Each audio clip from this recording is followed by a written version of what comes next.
Look what it says here. Look what it says in verse 6. And let not him ask, but let him ask in what? Faith. Now you remember verse 2 says, when Brown and count all joy when you fall into diverse temptation, knowing this, verse 3, that the trying of your faith. Why? Because faith is the hallmark of your life. In other words, if you lose your faith in the midst of a battle, you wasn't too much to you. Look what it says here. Let him ask in faith. So if the enemy can steal your faith in the middle of a battle, you know what happened? You know what happened? You can't even ask God for the wisdom that you need to help you to deal with the situation you're in. Because you lost your faith. And that's what the thing is. Look what it is. Go back up here. Let me finish verse 7 and 8. For let not that man to think that he shall receive anything of the Lord.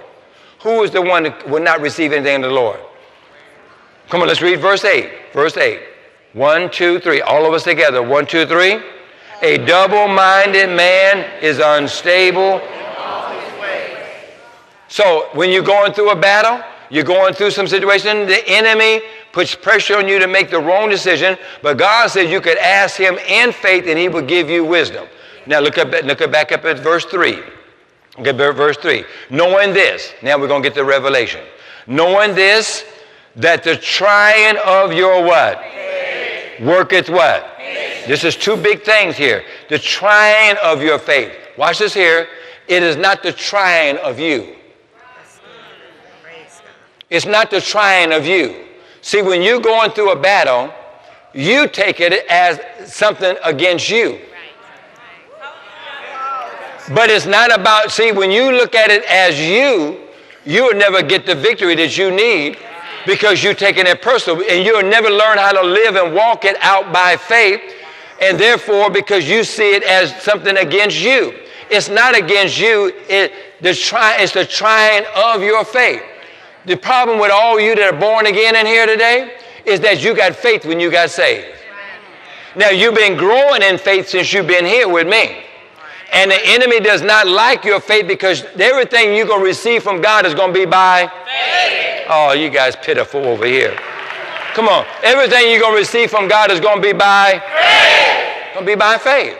So everything you receive from God is going to be by what? Faith. That's why the enemy is going to fight hard against your faith, because he does not want you to receive anything from faith. No, from God. From God. So he fights against, he's trying your faith. How are you going to act in this battle? How are you going to respond to this situation? Are you going to respond to it in faith? And that faith is I'm trusting God. Father, I'm rejoicing because I know God's given me the victory, because Jesus already said I've already overcome the world. I've already deprived it of the power to hurt you. I've already given you the victory. Are you going to believe that? And then if I believe it, then I'm not going to whine or cry about it. When I get to the place that I believe this word above everything else is when I'm going to start having what I call word results. Now watch this here. Watch this here. Watch this here. Then it says here, come on, we're still on verse 3, because we're going to pull some nuggets out. It's not about you, it's about your faith. Now you got to show God and the devil that your faith is working. I ain't giving it up. Come on, here we go, verse 3. Knowing this, that the trying of your what? Faith. It's the trying of your faith. Look what it says here. Worketh. Worketh patience. Now that's what we don't want to talk too much about. It worketh patience. When I'm going through something.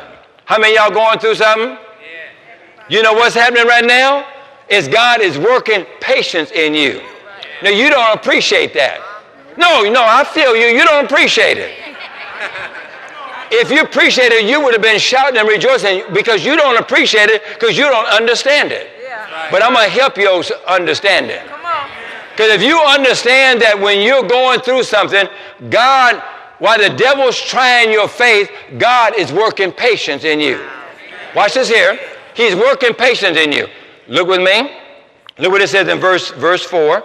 But let patience have her perfect work. Why? Because patience is big. is huge. Let it have its perfect work, that you may be what? Perfect and entire and wanting nothing. Man, this make you want to slap somebody right there. Now, I'm going to show you something. Tell you something about patience real quickly. Tell you something about patience.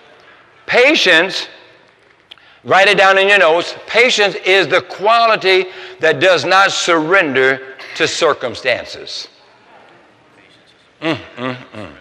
Patience is the quality that does not surrender to circumstances. So while your faith is being tried, God is working patience in you. The patience is going to help you to endure and to win whatever battles you're in and to get what you're believing for. This is huge. So patience is the quality that does not surrender to circumstances, watch this here, or succumb under trial, or give up and turn coward. Patience is the opposite of despondency. You ever been around anybody been despondent? It's the opposite of despondency and is associated with hope. The dictionary defines despondency as to be cast down. Cast down. To lose your courage. To lose your confidence. Or to lose your hope. When you have a spirit of despondency on you, you have lost, you'll be cast down, you lost your courage, your confidence, and your hope. And another word for hope is expectancy. In other words, what the enemy can do to steal your expectancy, your hope, your courage, everything has to do with the area of me getting and allowing patience to have its perfect work in my life. And that's what most people don't want. They don't talk about it because patience deals with endurance. You need patience to get the victory that you want and to live a life the way that you want to, but it's patient. So when I'm going through the trials, going through the situation,